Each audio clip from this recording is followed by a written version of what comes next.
अरे विद्यार्थियों, आप लोग कैसे हैं? मुझे उम्मीद है स्वस्थ होंगे। तो चलिए विषय समझ न लेते हुए शुरू करते हैं। आज संस्कृत का है जो वर्ष 2018 में आया हुआ क्वेश्चन है। टोटल 50 क्वेश्चन है, उसको हम लोग देखेंगे। इसमें किताब का सारा चैप्टर का है प्लस संस्कृत व्याकरण का भी है। तो चलिए देखते हैं। पहला क्वेश्चन है, मंगलम पाठ में कुल कितने मंत्र हैं?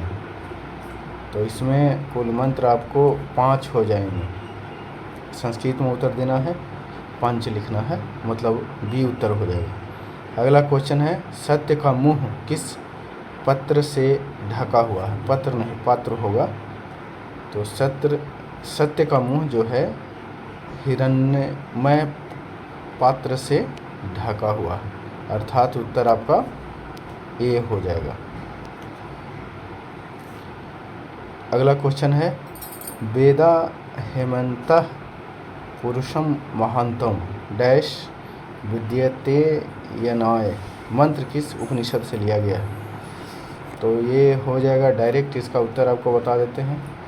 श्वेतरोपनिषद से लिया गया है, अर्थात उत्तर बी हो जाएगा आपको। मेगास्थनीज पटना किसके समय में आया था? अशोक के समय, मुगल काल के समय, चंद्रगुप्त मौर्य के समय, अंग्रेजों के समय। तो इसका उत्तर हो जाएगा ये चंद्रगुप्त मौर्य के समय में आया था, अर्थात सी उत्तर हो जाएगा। अगला क्वेश्चन है, पाटल पुष्पों की पुतलिका रचना के आधार पर पटना का कौन सा नाम है? तो डायरेक्ट हो जाएगा इसका उत्तर पाटलिपुत्र, अर्थात सी।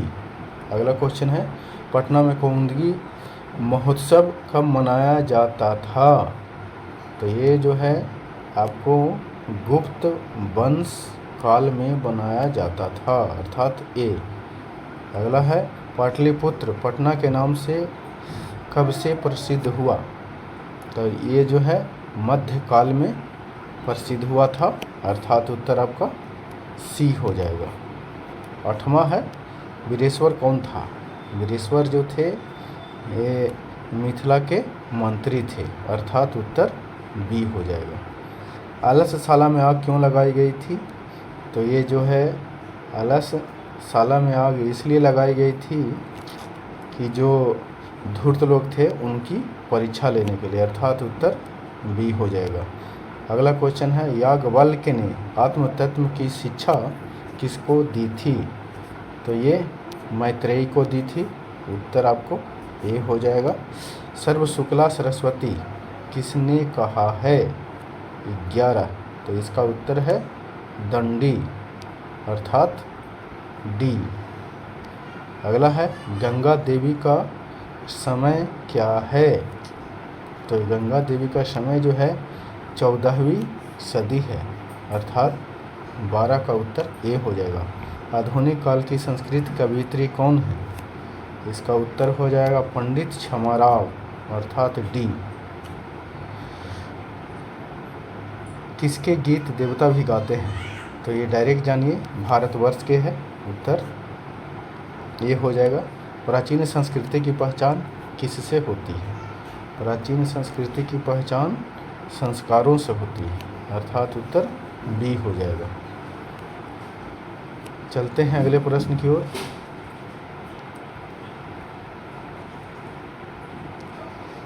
सीमांतोन्नयन किस प्रकार का संस्कार है? तो जो संस्कार है चैप्टर उसी से ये लिया गया है।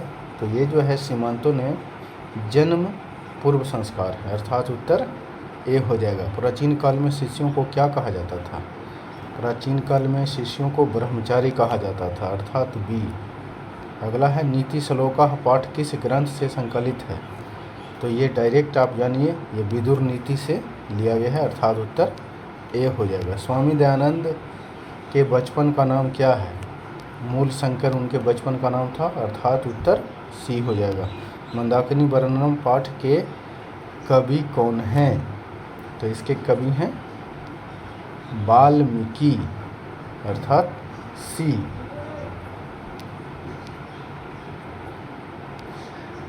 व्याघ्र पथिक कथा पाठ के रचयिता कौन हैं?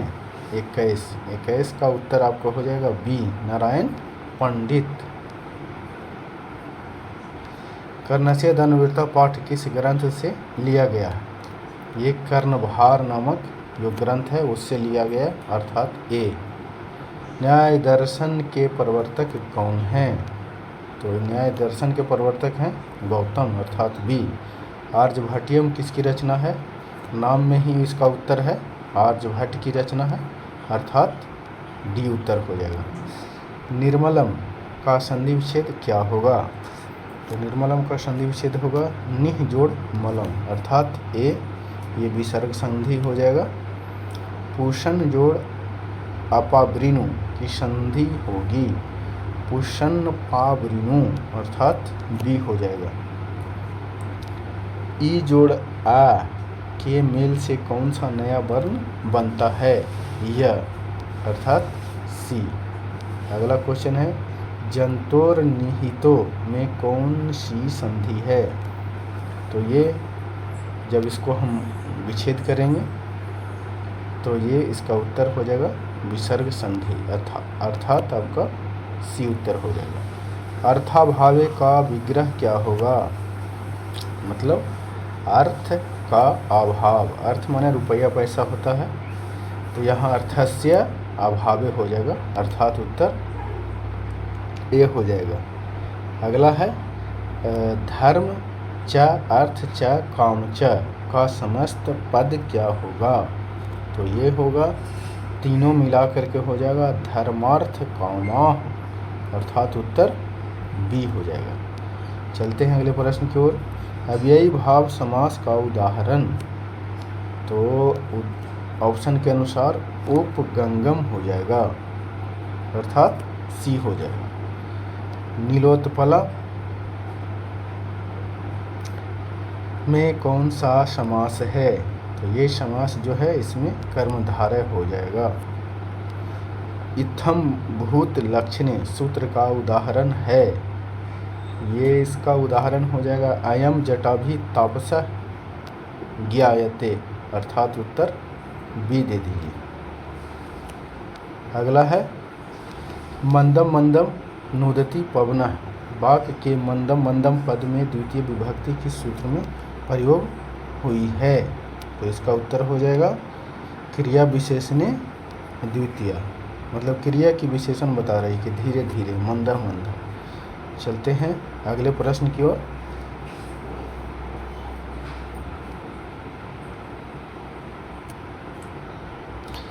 डैश पिता आपनुगतः, वाक्य के रिक्त स्थान में कौन सा पद होगा? तो ये हो जाएगा, आपको दे देंगे रुदती बालके, माने रोते हुए बच्चों को छोड़कर, अर्थात सी। 36 नंबर क्वेश्चन है दान के अर्थ में कौन विभक्ति होती है? तो ये चतुर्थी विभक्ति होती है, अर्थात सी उत्तर हो जाएगा। 37 नंबर है किस शब्द में परा उपसर्ग है? देखने से ही पता चल रहा है, परा का मतलब 37 का उत्तर ए हो जाएगा, पराकाष्ठा। निवेदनम शब्द में कौन सा उपसर्ग है? तो इसका हो जाएगा नी, अर्थात डी उत्तर हो जाएगा आपका। पा धातु के लोट लकार मध्यम पुरुष एक वचन का रूप कौन सा है? तो ये हो जाएगा पीब, मतलब सी उत्तर हो जाएगा आपको। द्रक्ष्यति शब्द मतलब किस लकार का रूप है? तो ये हो जाएगा आपको लिट लकार, अर्थात उत्तर दे देंगे डी।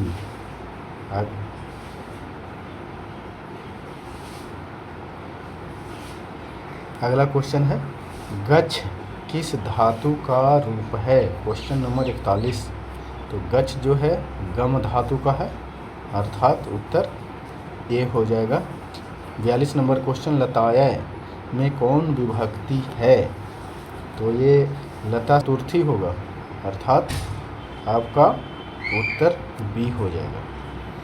चलते हैं अगले प्रश्न की ओर। पिता किस शब्द का रूप है? पिता जो है पितृ शब्द का रूप होता है, अर्थात उत्तर बी हो जाएगा। साधु शब्द के सप्तमी एक वचन का रूप कौन सा है? साधव, अर्थात उत्तर सी हो जाएगा। अगला क्वेश्चन है पटु जोड़ तल से कौन सा शब्द बनेगा? तो ये पटुता हो जाएगा डायरेक्ट। आपको 45 का उत्तर ये हो जाएगा। लघुतरम में कौन सा तद्धित प्रत्यय है? तो ये तरफ हो जाएगा, अर्थात बी। अगत्य शब्द में कौन सा प्रत्यय है? अगत्य है, तो ये लेप प्रत्यय इसमें है, अर्थात सी उत्तर हो जाएगा। भू जोड़ क्षत्रि से कौन सा शब्द बनेगा? 48 नंबर क्वेश्चन है, तो ये भवत हो जाएगा, अर्थात उत्तर डी हो जाएगा आपका। अगला क्वेश्चन है राजन जोड़ डीप से कौन सा शब्द बनेगा? तो ये राज्ञी हो जाएगा, अर्थात उत्तर ए हो जाएगा आपका। 50 नंबर और लास्ट क्वेश्चन है मूर्खा में कौन सा स्त्री प्रत्यय है? तो इसको हम देखेंगे तो इसमें टाप स्त्री प्रत्यय है, अर्थात आपका उत्तर सी हो जाएगा। और इस प्रकार 2018 ए में जो संस्कृत विषय का क्वेश्चन था मैट्रिक बिहार बोर्ड का, उसको हम लोगों ने देख लिया है। और अंत में यदि पहली बार जुड़े हैं तो कृपया चैनल को सब्सक्राइब ज़रूर कर लीजिएगा। तो मिलते हैं अगले वीडियो में, तब तक के लिए जय हिंद, जय भारत।